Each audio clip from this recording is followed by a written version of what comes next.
A major warning from U.S. intelligence about a new potential threat from ISIS.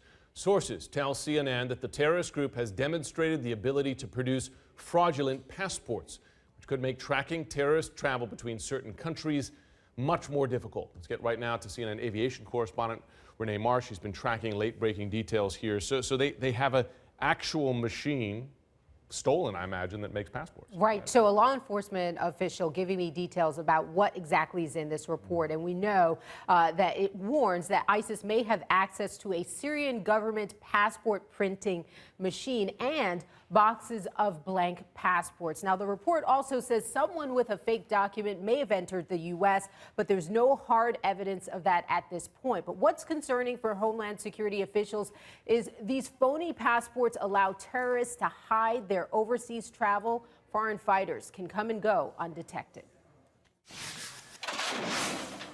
The new U.S. intelligence report warns ISIS in Syria may have the capability to create fake passports for travel overseas.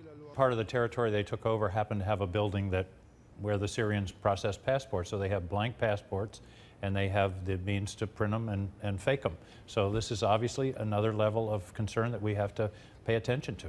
U.S. officials are also concerned ISIS may have access to biographical data and fingerprints for Syrian citizens that could be used for phony identifications.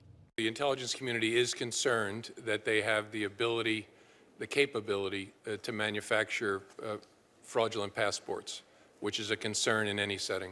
Following the Paris attacks, investigators found fraudulent Syrian passports on 2 of the terrorists. The U.S. government has since expanded its efforts to flag to other countries suspected documents terrorists could exploit to travel. Today, State Department spokesman John Kirby said the department has been aware for some time about the terror group's passport-making capabilities.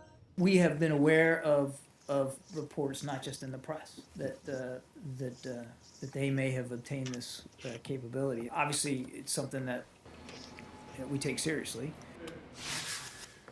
Well, these individuals cannot travel to the United States using a passport alone. They'd need a visa. In order to get a visa, they'd need to be screened by the State Department, which includes fingerprints. But all of that, it goes without saying that this is a fundamental travel document, and whenever fakes are being used to circumvent the legal process, there's going to be a concern. We talked about how they're a functioning state. They behave like a government, and they now are printing passports like a government.